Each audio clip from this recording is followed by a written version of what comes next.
Hello guys, welcome back to another video. I am the Grecian Freeman and this is my season review of Exeter City's promotion season 2021-2022.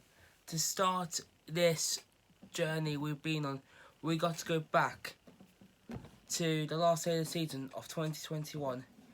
A dull, grey, rainy day in May summed up Exeter's season as they unfortunately missed out on the playoffs by 1 point after a disappointing season with no fans, empty stadiums, soulless noise to not back the boys. But that all changed. We then signed a couple of players including Sam Nombe, Timothy Yang, Cameron Dawson, Patrick Amarond, and probably one of the best captain choices we could have chosen after our club captain Jack Taylor left after a great servant to the club, and Matt Taylor appointed Matt J as the new captain. Going into the new season, the high expectations were huge for us, and on our pack-sold St James's Park, the day, the season people have been waiting for, fans allowed back into the stadiums. It was a hot August day, and the first seasons were against Derek Adams' former club, Bradford. A 0-0 draw to start the season, but a fantastic double save on Cameron Dawson showed that he is a quality keeper we got on loan from Sheffield Wednesday.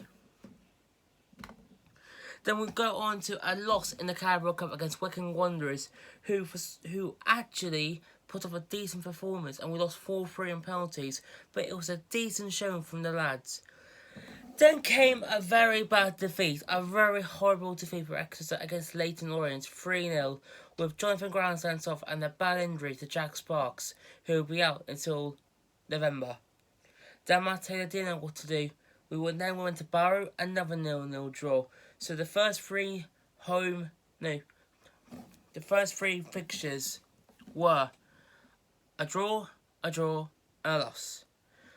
People were then saying, this season's over. If we don't win anymore, if we don't win a game on Saturday, it's over. Then came probably a turning point in Exeter's season. A 4-1 hammering over Joey Barton's Bristol Rovers. Exeter were 4-0 up in the first 20 minutes. Goals from Matt J, Timothy Yang, and Harry Kite showed why they would never give up. They will never give up, and shows why they are the character of this club. A massive win for Exeter, which climbed them up again into the automatic playoffs. Then a half-fought point on the road against Harrogate Town, with Josh Keegan and the equaliser after a great bit of play from Exeter. At the end of August, Exeter were in the bottom half of the second table, but there was still more to come as we go into September. September showed us a great draw against Forest Green, a 0-0 draw, top of the table Forest Green, which Exeter showed guts, determination, and the desire to hold the league leaders that were then, and they will remain the league leaders until the end of the season, and Exeter were not far behind them.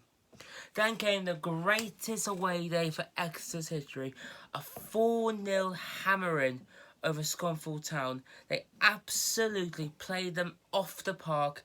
It was great goals. 2 goals from Matt J, a great goal from Josh Key, and Timothy Yang, the tapping in for 4-0. And Exeter had 4 goals, 3 points, and importantly, the first clean sheet of the away day season.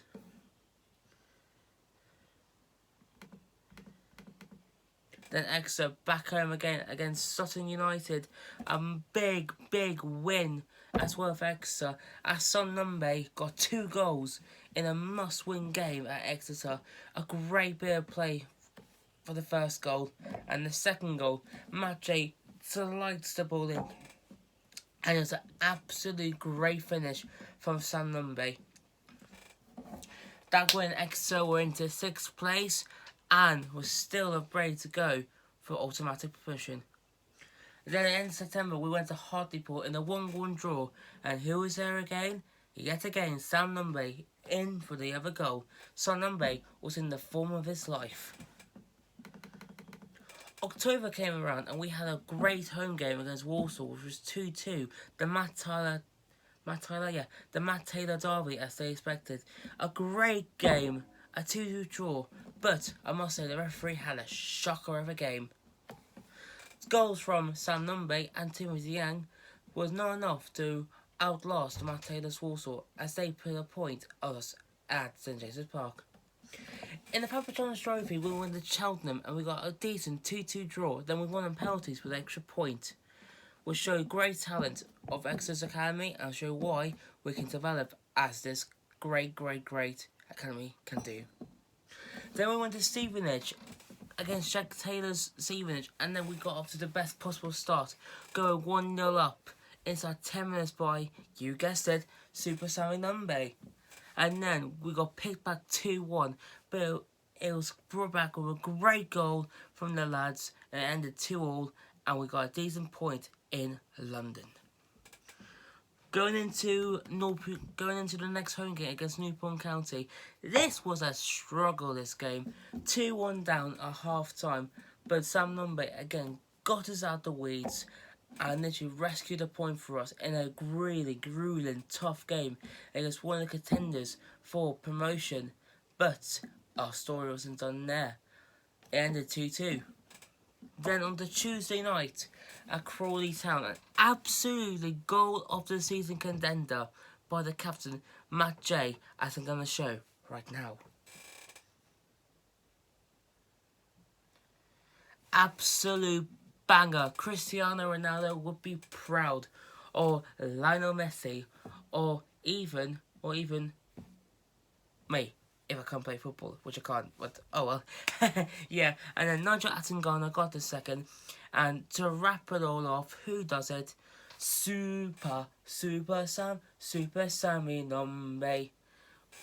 Super Sammy Numby got the final touch, and Exeter were a 3-1 win away from Crawley. An absolutely great away day win on a Tuesday wet night in Crawley. On to Mansfield Town at home, an absolute glass scarves winner from Matt J at the back post with Archie Collins swinging the ball in and Matt J leaping like a salmon and go bosh into the back of the net, celebrating with the fans as they go wild down the big bank, and shows why Exeter are definitely now contenders for promotion. And on to the last Saturday before the November, our away trip to Salford, and we got off to the best possible spot, where yet again the captain Matt J put them 1-0 up after a delightful bit of counter-attacking football, and Matt J was there just to tuck and leave the goalkeeper for 1-0. Salford did put a goal back, but in the 90th minute, Jake Caprice does a great curler of a ball, smacks the inside of the post, and goes off the goalkeeper, sending Exeter fans into an amazement of joy. And Exeter got a very important goal at the 90th minute, and there will be more 90th minute winners to come during the season, which we will dive into. Going into the first weekend of November, we saw Exeter going the massive long trip to Bradford away for a 1-1 draw. And Super Sam Numby, after Exeter going 1-0 down for nearly an hour of football, Sam Numby is there to tap the ball in and shows why Exeter are back in the FA Cup for round 2 and the round 1 replay. Going into the Papa John's, and Exeter were absolutely, I've never seen Exeter score 5 goals in the first half ever. It was just literally bang, bang, bang, bang, bang. And Bristol Rovers did pull goals and go back, but it was dead in the first half. An absolutely great showing in the Papa John's Trophy. Going into Oldham Athletic at home, Exeter were on an unbeaten streak. Exeter were literally going from tip to post, and they showed why Exeter are so good at home. After going 2-0 up, they can see in the 85th minute, they hold on. Goals from Giovanni goals were just Amazing scenes. 2-1 against Oldham. Going to Carlisle, again Exeter takes the lead. A great bit of teamwork, and then gets the second goal. Great teamwork. Concedes at the end. Nervy shakes, but we hold on as a unit. And that's why Exeter had a 20 unbeaten match after Carlisle. But unfortunately, we hit a roadblock after losing 3-1 to Colchester on a cold Tuesday night. Wasn't the best performance, but we go as a team and we lose as a team. And our 20 unbeaten match was over like the Undertakers at WrestleMania.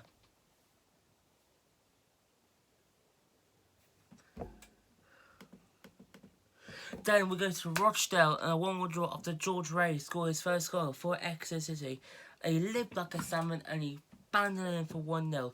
Rochdale got a late goal back, which saw Exeter drew and dropped 2 points on the road in Rochdale. And this is where the story turns, ladies and gentlemen. This is where Exeter played Bradford twice. No, 3 times in the FA Cup. We won the game 3-0 in the first one. But Bradford were complaining like we made an extra sub, which we wanted an extra time. After the referees didn't see it, which I don't know how, the game was officially not counted, and then we had to play Bradford again. The original scoreline was 3-0, and then when we played Bradford again, it was 2-1. So we played over 200 minutes of football against Bradford, and they couldn't beat us 3 times. Bradford, I mean, come on, man. Honestly, you play us 3 times and you still can't win. Jesus Christ. And then, unfortunately, Sam Lumby got a horrible injury against Cambridge United in the FA Cup second round, which was heartbreak for Exeter because we went 1-0 up. And then we lost in the 90th minute, and Exeter fans who travelled that way were absolutely amazing. Then a back-to-back defeat for Exeter against Northampton and Tranmere, which dropped outside the playoffs. And then Exeter were just like, oh, here we go again, we're going to bottle it. And then that was it for December, unfortunately, after a COVID-19 outbreak, which saw most of the squad and fixtures cancelled, so Exeter were then off until New Year's Day. New Year's Day came around and we had a long trip to Sutton United, which wasn't going to the best of plans when we went 1-0 down inside 8 minutes. But Timothy Young scored 1 minute later, but we lost in the 87th minute, which was a long trip back for Exeter from London. Then we went to Forest Green on a Tuesday night, and yet again, like the first match we had against them, a 0-0 draw, home and away to get 2 points. To get 2 points possible at the Russell 6 against Forest Green. It's not the best, but we showed why we had so much determination and so guts and desire, and show what Exeter are absolutely why they are the best team in Devon. Then the first home match of the season showed an absolutely great desire 2-0 win after January signing of Afende Sinsala, who scored in his debut. He showed a 9.5 rating out of 10 on his debut, and then goal by Giovanni Brown, an absolute curler for 2-0 against Scunthorpe. Exeter were back to winning ways. Then an absolute great win against the Matt Tyler Derby, round 2 at Walsall, a 2-0 win, goals from Timothy Young, and his first senior goal, Chiak Diabate, an absolute great header to show why Exeter are back and why they want promotion so badly. And then 0-0 draw against Hartlepool showed Exeter different form, but a point's a point. And then we got a possible 9 points out of 15 in January. In February, we had 2 massive derbies, Swindon and Bristol Rovers. First Swindon, they were 1-0 up, packed atmosphere, a sellout crowd, but Matt Taylor's army was just like, hold on, together, and we show why. 2 goals, Giovanni Brown and Timothy Young absolutely nailed the coffin in Swindon's hearts for automatic promotions. Then, Leighton Orient, a header by Sheikh Tibate, a 90th-minute winner, goes Exeter mad. Bradford, 1-0, Kieran Phillips, great goal, 3 points. Harrogate Town, 3-1 down in the 70th minute. I was at a concert and now got home 4-3. My mate, Jack Sparks, scores one of the most fantastic goals you'll ever see, and he will never have to buy a point ever again. If you don't know what goal he was scoring for, this is a great goal. And then Bristol Rovers 1-1, Giovanni Brown again. Giovanni Brown, you can literally have a red card in the first game of the season and I won't blame you, because he's been a fantastic player all round. March showed a loss at Mansfield, a 2-1 defeat, but we bounced back against Swindon 3-1, and then Salford, it was a 0-0 draw. Crawley, a 2-1 win. Oldham, a 2-0 away win, and Port Vale, a 0-0 win. A great March. At a possible 18 points, we got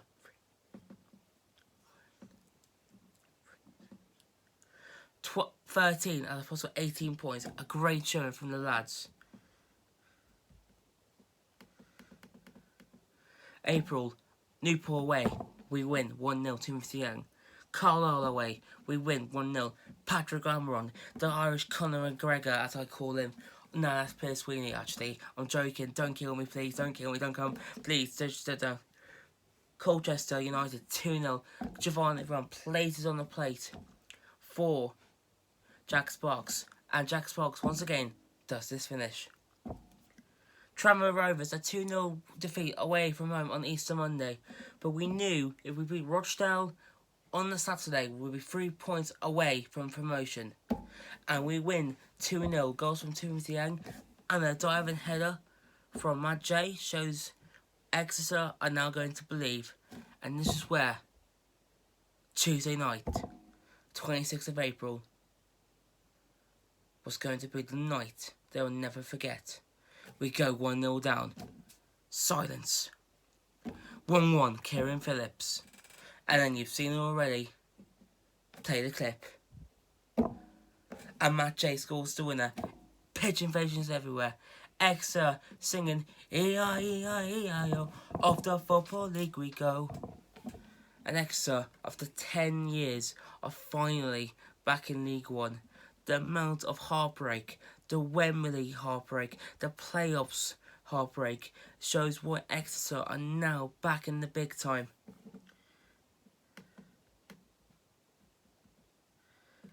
And the final game of the season, the final away game of the season was a 1-1 draw against Northampton, which showed Exeter could win their title, but unfortunately a 1-0 defeat against Port Vale and Forest Green drew at Mansfield, which the title will be going to Forest Green. But what an unbelievable season Exeter have had this season. I do want to thank Cameron Dawson, Patrick Amarond, Callum Rowe, Nigel Garner, Ben Seymour, and everybody who got retained this year and the Exeter retainers. You guys have done an absolute great service to Exeter City. I wish you nothing but success in your next clubs. And if Cameron Dawson, if Sheffield Wednesday don't sign you, please come back to Exeter because I actually want to buy you a pint. I'm just joking. If you guys do enjoy this video, make sure to give it a thumbs up and let me know, what do you want me to do Exeter wise? Do you want me to do a transfer show, or do you want me to do like match reactions? It will very much allow me to, to show what you guys want as Exeter City content creator. I'm gonna have Exeter City FIFA 23 content soon. If you guys do enjoy, make sure to give a like, and I'll see you next time for Exeter City's fixture list. June 23rd, that's a video on June 23rd coming for Exeter's reaction to League One fixture sticks. I'll see you guys soon, and up the City. Peace.